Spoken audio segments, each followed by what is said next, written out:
Hello and welcome to PCB Chat, where we talk with experts across the printed circuit design, manufacturing, and electronic supply chain fields. I'm Mike Buteau, president of the PCEA. Margaret Upshur is CEO of Mobius Materials, which bills itself as a global online marketplace for excess electronic components. Before founding Mobius, Margaret was senior director of operations of Particle, which supplies application infrastructure for deploying software and models on computing and IoT devices. And among other spots, while in college, she co-founded a company that made a handheld device to detect the alcohol content of liquids. Probably want to talk about that later. Yeah, definitely. So welcome to PCB Chat, Margaret. Thank you so much. Wow, you did your research, Mike, because you're the first person who's ever brought up drink up devices. So I'm excited. Is that company still around? No, it's not. But, I could always bring it back. So, yeah. Okay, well, maybe you'll have to bring a few samples for the trade show. Yeah, perfect. That's great. And the drinks to accompany the device, that's critical. I like the way you think. Yep. So back in the day, when I first started in the electronics industry, one of the first companies I covered was a startup in Chicago whose founder wanted to help companies manage their component overstocks. His idea was an exchange for parts set up much like Wall Street, where companies escrowed funds and then tapped those accounts to buy and sell excess parts. Here we are 30 years later, and we're still trying to master the process. So with that, tell us a bit about Mobius's goals and how you're going about achieving them. It's actually not that dissimilar to your friend, and I'd love to talk to that guy.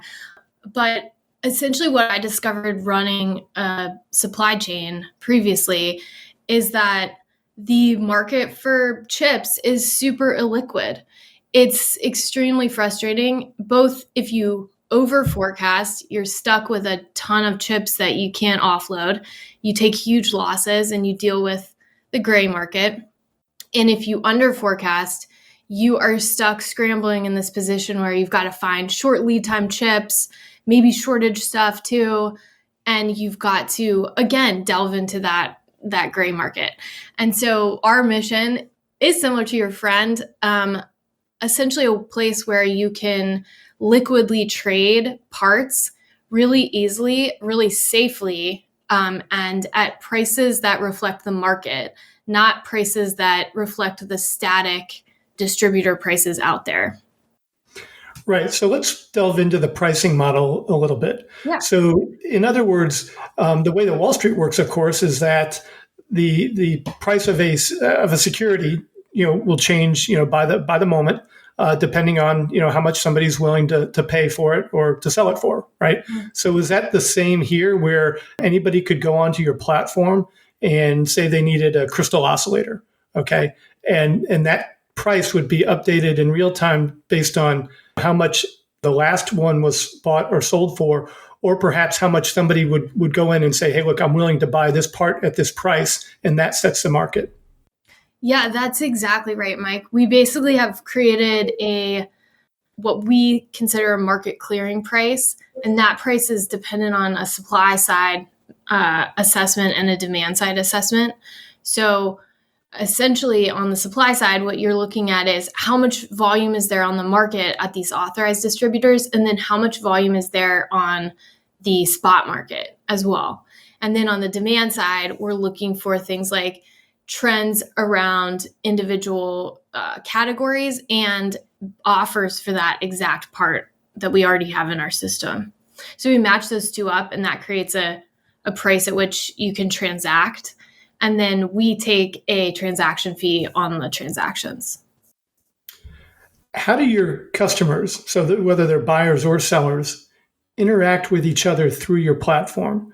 Are there transactions, private, to the point where you wouldn't necessarily even be able to see who was selling or who was buying? Yeah, it's all private. And I built it that way because when I was running the supply chain at Particle, what I realized is if we have a ton of excess, that is giving away a ton of information to the market. So I don't really want the market to know that I'm ready to switch to, 4G from 3G and my module line is about to switch over, because that could alert my customers that, they might need to make some changes or cannibalize my new line. It could impact the market in a negative way. So the other, of course, like data leak that you could get as a company is you could be accidentally giving away information about how well you performed on a certain product. So take someone like Apple, who obviously has a lot of people interested in that data. Hedge funds would go crazy for the list of excess they're trying to sell. So we make sure to anonymize all that information. So if the info regarding the parts being transacted is anonymized, what information does get shared with the buyers?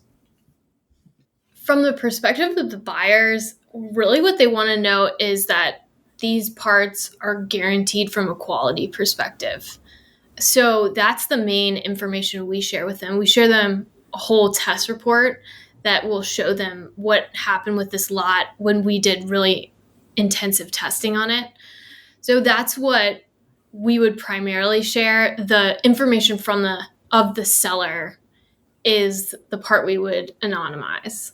And what's interesting actually is I think it emphasizes the need for a marketplace in this industry, because if you were to have purely anonymized transactions, you would lose some of the quality information, because that quality information is contained in the chain of ownership. So the fact that, say, Apple or some grade A++ supplier owned these before is actually a statement about the quality of them. However, because that they would never want to release that information on the market, it's quality information that's also lost. So the cool thing is what we've been able to do with our really intensive quality check process, and then the fact that we're anonymizing, we've been able to combine one, physical testing of all these goods, and two, the chain of custody information on the goods into one process that still lets the sellers stay anonymous. What all would be included in that quality test reporting? Would you actually get down into like any x-ray that may have been done by previous owners of the part? I mean, just what would be involved in that? It's actually really cool. We do a standard visual inspection, and then we also do electrical testing if needed, and we also do x-ray if needed too. And then finally, we have also developed our own internal machine learning based quality inspection as well. So we combine all those three things, and then you get a comprehensive test report that includes everything.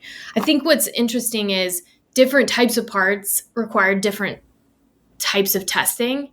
And the other thing to note is that if you think about what are we checking for here? We're checking for primarily storage type issues, as you mentioned, moisture, oxidation, that kind of thing. And we can detect them extremely well. So you actually take possession of the material? Yeah, that's right. So right when the buyer buys, we then get the seller to ship it to our inspection hubs. We have one in Hong Kong, and then we have one in Richmond, Virginia. And we do the test there, and then we ship it on to the buyer. You'll do the testing after the parts have been purchased through you. Mm-hmm, that's right. Interesting. Like any issue, which is extremely rare, we roll back the whole thing. And so it's nice from a buyer perspective. They're covered. By the time they get the goods, they've already been inspected, but they also have 14 days to inspect it on their own. If they found anything as well, we will take a return. And how do you handle like the export compliance side of this equation? Do parts that you haven't stored in Hong Kong stay in Asia? Or will they be transferred to North America, for instance? This is like becoming the top issue.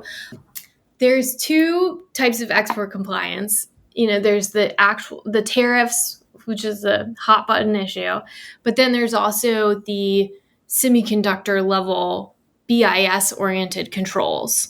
So if you take the tariffs, our philosophy is let's cost as few borders that charge tariffs as possible.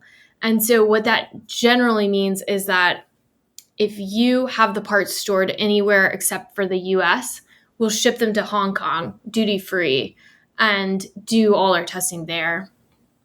But if you had them in the US, we'd keep them in the US and do the testing in the US. So our goal is just to try not to cross any borders that aren't duty free. And then on the other side, what a lot of people don't know, like if you're a manufacturer, you're building some finished good product, you are used to buying parts. You're not used to selling parts. And what a lot of people don't know is that there's a pretty high amount of regulation around who you can sell each part to. So probably people have heard, okay, you can't go and sell NVIDIA chips, high-end NVIDIA chips to like a Chinese military customer, obviously. But there's kind of a second tier, third tier level restrictions on who you can sell to and what forms you need to fill out to do those sales. And that's another thing that is really nice about Mobius is if you're the buyer, like you're obviously never, if you're the seller, I mean, you're never going to be this like export compliance on the side portion of your business to get rid of your excess. And so we built it so that you would do the sale with us. We'll handle all that compliance work. Fascinating. Yeah, it's a complicated world and it's getting crazier by the day. Like I am, getting news via tweet on what's the latest, and it's pretty wild. Yeah, when I talk to business owners and managers, they laugh, but it's almost like sort of the gallows laughter, right? How fast things are changing, and it used to be maybe like every month or every couple of weeks, and now it's like every hour. It's they just never know what's going to happen. Yeah. Do you know the Chinese curse? May you live in interesting times. Yeah. I think that really applies to supply chain managers. We are in interesting times right now. Yeah, we're all adopting that one. Join Rick Hartley, Susie Webb, Stephen Chavez, Chuck Corley, Karen Burnham, Thomas Chester, and Charlene McCauley as the electronics industry's leading experts gather at PCB West 2025. Coming September 30th to October 3rd to the Santa Clara, California Convention Center. PCB West features more than 125 hours of in-depth electronics engineering training spread over more than 50 sessions, including 30 brand new classes. Sponsored by the Printed Circuit Engineering Association, PCB West features classes for every level of experience, from novice to expert. Registration is open at pcbwest.com. Don't miss PCB West 2025. Engineering tomorrow's electronics. Mobius is sponsoring the annual PCB community meetup at PCB West on October 1st. The event will feature networking and a panel discussion on the ever-changing procurement environment, like we were just discussing, and will be held at the Santa Clara, California Convention Center following the close of the exhibition on October 1. Among the panelists are a designer and manufacturer of military drones using only U.S.-made parts, and a distributor of bare boards and assemblies. I love these type of gatherings because they're informative, yet they're also informal. As a sponsor, do you have any thoughts on what you hope folks who attend might get out of this? Yeah, we're hoping to get two things out of it. One, we're hoping to get the Mobius name out there. We're really excited to tell people about this new avenue you can use to increase the resiliency of your inventory buys. And then second, we're hoping that everybody in the supply chain world, procurement world, and engineering world can mingle and share some tips and tricks on how they're navigating all the chaos that is currently happening. I'm hoping we get some of those good conversations to happen there too. You went to college on the East Coast, but you spent a chunk of your career in the Silicon Valley. And yet, when it came time to form Mobius, you came back to the East Coast and launched a tech company in Virginia, of all places. What drove that decision? I'll give you a personal reason and a professional one. The professional one is that honestly, the chip purchasing in the US is evenly spread out between East Coast, Midwest, and the West Coast. It's pretty much 33, 33, 33. And so Virginia is actually a great place. It's a home of Micron, the largest chip fab in the country. It's also home for a lot of the aerospace and military industry as well, and close to the rest of the East Coast, Boston, New York, etc. So from a business perspective, it's also just a great place to do business. It's got a lot of easy regulation, pro-business type regulation, and is lower cost. So it did work out really well for me. I'm also from Virginia, so I was happy. I was excited to go back home, and it was kind of time. I had been all over the world, really. Atlanta, Kenya, Mexico, China, and then San Francisco for quite a while. So I was excited to get back to the East Coast. How is it finding talent there? I think it's strong. The city has a lot of Fortune 500s based here, pretty high concentration relative to the population. But for people that are specifically focused on electronics, that is a little bit of a shallower pool. So we're doing a hybrid model where we have some remote workers, and then we also have some that are here at the headquarters. Now, sustainability is a big part of your mission at Mobius. Can you explain what that means to you? Yeah, I think what a lot of people aren't that aware of is that we have gotten a lot of marketing around what we can do as individuals to drive sustainability. And specifically, when you think about the recycling mantra of reduce, reuse, recycle, we've been getting a lot of messaging that we as consumers need to do those things, when in reality, a lot of waste and additional carbon usage is actually happening at the industrial and commercial level, and industrial more than anything. And so what is really exciting to me about Mobius is it's a sustainable mission, but that sustainability is hand in hand with profitability. And so I think it's one thing I'm really passionate about is breaking this link. Sometimes in our minds, when we're a business person, we think, oh, it's sustainable. That means it costs me more money. Well, that's primarily true on the consumer side. On the industrial side, most of the things that are sustainable are actually about resource conservation, which is about saving money. And so I feel very strongly that that's a connection that we need to make in everybody's mind, that we can be sustainable while saving money, and people in their day job can make so much more impact by setting up a, excess reselling program, for example, or trying to move from air shipments to sea shipments. They can drive so much more impact in their day job than they can by saving their cans, for example. So this stack of old electronics that I keep in a file cabinet next to my desk, I'm not helping anybody. Yeah. I'm not throwing that away. Is that what you're saying? That's what I'm saying. Yeah, you can release the guilt about your straws, everybody's got the drawer of shame, Mike. Okay. But if you're a manufacturer and you've got the, I would say, many pallets worth of shame, then maybe you should come and talk to me.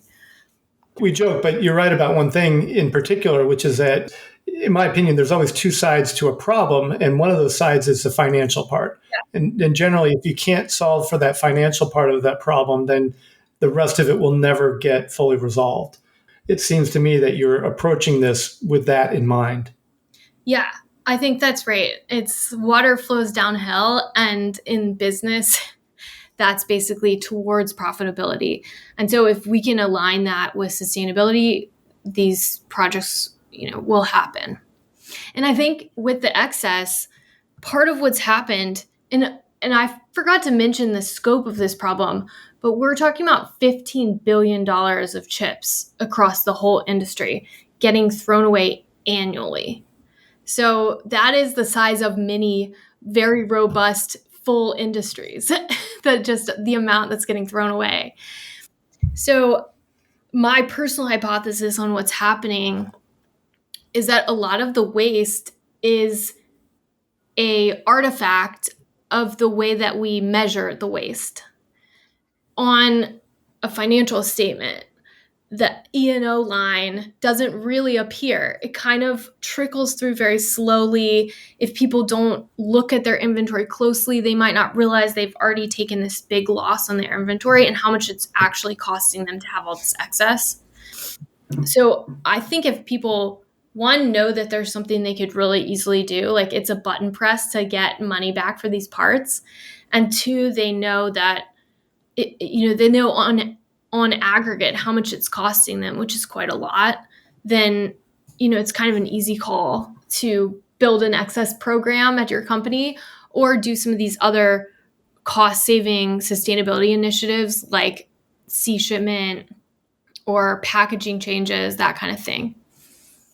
It gets lost sometimes, I think, inside of conversations about manufacturing outflow and migration to China and things like that, things that are now, 20 years plus in the making. But electronics manufacturing is still the third, or I'll say the general electronics industry is, I think, the second or third, depending on how it's counted, largest industry in North America. Think about that for a moment. There's medical, financial, and electronics, tech, right? And that $15 billion number that you just mentioned, it's staggering on one hand, but it's absolutely understandable when you recognize just how big this industry is. Yeah, my numbers might be a year old, but I believe it's $600 billion in electronic components annual industry value. It's huge. Mm-hmm. It's just almost inconceivably huge. Yeah. So we were chatting offline before the recording, and then I had to admit to Margaret that I didn't know what a Mobius is. Oh, yeah. And so I looked it up, okay, and it's a one-sided strip, which will correct me if I'm wrong, right, that combines mathematics and topology, and visually it looks like it has no beginning or end. That's right. It's quite a metaphor for a sustainable supply chain. Is that how you came up with the name? Yeah, that's why. I had always loved this shape. I'm a huge nerd, and I think it's maybe the when the shape metaphor hits, people really get the name. But I know that not everybody is as big of a nerd as me, so I'll have to add something to the website, maybe explaining it. It's a little hard to get across on audio. But it is a really cool shape. And if you follow your pin around a Mobius, for example, just staying on one side of the Mobius, you'll reach the same point you got originally. And so it's actually one of the only two-sided shapes that is truly one-sided. And so I thought it was a cool concept for the company. One of those things that I remember having them as a kid and not knowing that they actually had a name, right? Yeah. Well, it's really cool. I think it's a great idea. It's an app name. It's a great idea for a company which you've now already built. How many? Refresh my memory. How many staff do you have now? We have 15. 15, right? Growing quickly. We wish you all the best of luck here, and folks interested in more information, please come see Mobius at PCB West, where they're sponsoring the PCB Community Meetup on October 1. And you could also reach out to them at mobiusmaterials.com. Our guest today has been Margaret Upshur of Mobius Materials. Thanks, Margaret, and we will see you at PCB West in Santa Clara. Thanks, Mike. See you soon. For PCB Chat, this is Mike Buteau. Have a nice day.